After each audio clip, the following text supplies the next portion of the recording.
Hello everyone, I am Harsh and he is Rajat doing Master in Chemistry in IIT-K. He secured 76 run in IIT JAM 2024. तो hello Rajat, how are you? एकदम बढ़िया।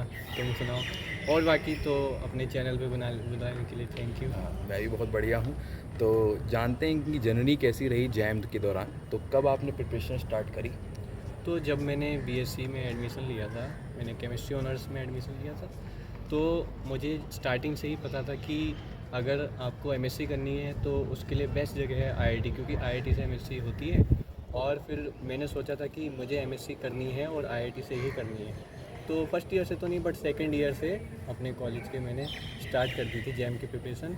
और मैंने जो पहला attempt दिया था उसमें ठीक ठाक रैंक आई थी, इतनी अच्छी नहीं आई थी। और मुझे एनआईटीज़ मिल रहे थे, बट मैंने सोचा कि नहीं, आईआईटीज़ में ही जाना है। जब आईआईटीज़ की तैयारी करी है तो ये मेरा सेकंड अटैम्प्ट था और इसमें मेरी 76 रैंक आई। और क्या क्या डिफ़िकल्टी आपने फेस करी?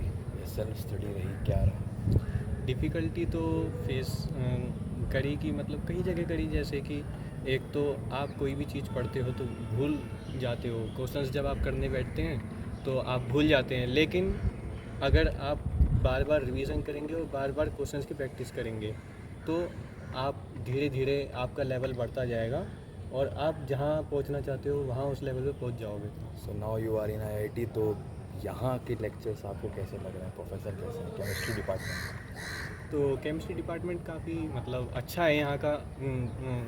हमें दिल्ली भी मिल रहा था और कानपुर भी मिल रहा था, बट दिल्ली के बजाय मैंने कानपुर ऑप्ट इसलिए करा क्योंकि यहाँ का केमिस्ट्री डिपार्टमेंट और जगह के मुकाबले काफ़ी अच्छा है। मतलब इंडिया में बात करी जाए तो one of the best department है केमिस्ट्री का यहाँ पे आईआईटी कानपुर में।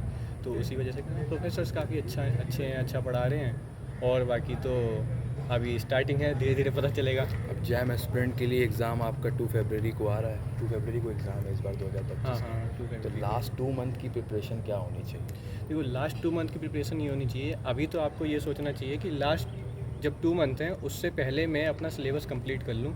अगर आपने थोड़ा सा लेट तैयारी शुरू करी है तो भी एटलीस्ट 1 मंथ से पहले आपको सिलेबस पूरा कर लेना है, और उसके बाद लास्ट टाइम में सिर्फ आपको रिवीजन करना है। सारे चैप्टर बारी बारी से लेने हैं, उनको रिवाइज़ करना है, उनके क्वेश्चंस लगाने हैं और मॉक टेस्ट भी देने हैं ज़रूर। मतलब चैप्टर वाइज भी मॉक टेस्ट देने हैं और फुल लेंथ भी मॉक टेस्ट देने हैं। कितने मॉक टेस्ट दिए थे? मैंने तो लगभग 6-7 मॉक टेस्ट दिए थे, बट मैं ये रिग्रेट करता हूँ कि हो सकता है मैंने 2-3 मॉक और दिए होते तो मेरी थोड़ी सी रैंक और इम्प्रूव हो सकती थी। बट अब जो हो गया वो तो हो गया। बट इन लोगों के लिए सीख है जो वीडियो देख रहे हैं कि मॉक जितने ज़्यादा लगा सकते हो लगाओ। यहाँ केमिस्ट्री स्टूडेंट्स के लिए प्रैक्टिकल वर्क पे कितना ध्यान दिया जाता है? लैब वगैरह में ध्यान दिया जाता है? हाँ, लैब में ध्यान दिया जाता है, मतलब एक्सपेरिमेंट्स कराए जाते हैं। और बाकी तो थोड़ा सा अजीब है, बट यहाँ इंडिया में बात करी जाए तो उतना अच्छा प्रैक्टिकल का, रिसर्च का बाहर यूएस वगैरह के मुकाबले इतना अच्छा नहीं है। बट ऑब्वियसली हम ही लोग हैं जो आगे जाके काम करेंगे, इन चीज़ों को सुधारना है, इम्प्रूव करना है। बट वही बात है कि इंडिया में अगर कहीं आपको जाना है तो बेस्ट जगह तो यही है, और सही कराते हैं, मतलब काफ़ी practical. And he is my roommate also, my room number 404। Yes, बिल्कुल रूममेट है, दोनों भाई की तरह हैं। और मैथमेटिक्स की भी कुछ चीज़ें मैं आपको बाद में बताना चाहूँगा जब आपका एग्ज़ाम हो जाएगा फरवरी में, क्योंकि mathematics department one of the toughest student feel करता है उस डिपार्टमेंट को। वो क्यों करता है तो वो चीज़ आपको समय के साथ मैं आपको पहले ही अवेयर कर दूँगा जब आपका एग्ज़ाम क्लियर होगा, ठीक है? तो रजत, एनी लास्ट मैसेज जो आप देना चाहो अपने जैम 2025 एस्पिरेंट को कि क्या चीज़ पे उनको फोकस करना चाहिए, उनका डिस्ट्रैक्शन उनका ना हो? तो मैं जो लास्ट मैसेज देना चाहूँगा, मैं फिज़िकल, इनऑर्गेनिक, ऑर्गेनिक, क्योंकि 3 उस पार्ट्स में केमिस्ट्री बटी हुई होती है, तो मैं तीनों पार्ट के लिए थोड़ा सा अलग मैसेज देना चाहूँगा। ऑर्गेनिक में तो सबसे ज़्यादा इम्पॉर्टेंट है कि आप सबसे ज़्यादा क्वेश्चंस प्रैक्टिस करें।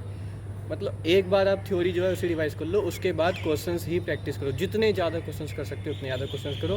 फिजिकल में एक बार जो फॉर्मूले हैं उनको रिवाइज कर लो, उसमें भी क्वेश्चंस करो। बट क्वेश्चंस करते हुए आपका मेन फोकस ये रहना चाहिए कि आपकी कैलकुलेशन मिस्टेक ना हो, और जो एनईटी टाइप क्वेश्चंस होते हैं उसमें जो आपकी वैल्यू है वो रेंज के अंदर आए।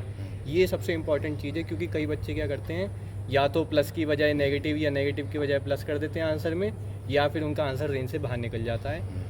और इनऑर्गेनिक में ये है कि आप थ्योरी पे ज़्यादा फोकस करें और क्वेश्चंस भी करें, बट जो प्रीवियस ईयर क्वेश्चंस हैं या फिर जो आपके कोचिंग वाले या जिन्हें फॉलो कर रहे हैं वो मोस्ट प्रोबेबल क्वेश्चंस जो कराते हैं उन्हें करें, क्वेश्चंस लिमिटेड करें, अच्छे करें, इनऑर्गेनिक में थ्योरी पे ज़्यादा ध्यान दें। और बाकी सबसे इम्पॉर्टेंट रिवीजन ज़रूर करें, जितनी बार हो सकता है उतनी बार रिवीजन करें, मॉक टेस्ट दें। अब लास्ट क्वेश्चन, अगर 6 महीना जेएम एग्ज़ाम में बचा है, अब स्टूडेंट जो आपने बताया वो चीज़ फॉलो करे, अभी पॉसिबल है IIT की सीट मिल जाए? या बिल्कुल पॉसिबल है। मैं कई ऐसे लोगों को जानता हूँ जिन्होंने लास्ट के 6 महीने में 5 महीने में हो तैयारी सकता करके करा है। बिल्कुल हो सकता है, बट आपको अब अगर शुरू कर रहे हो तो मेहनत कंपैरेटिवली थोड़ी सी ज़्यादा करनी पड़ेगी, या बट बिल्कुल पॉसिबल है। अगर आप अभी भी शुरू करोगे तो आप करोगे, बस आपको फोकस रखना है कि आपको थोड़ी सी चीज़ें फ़िल्टर कर लेनी है कि मुझे क्या क्या करना है। और बिल्कुल thank you for having time. Thank you. Thank you.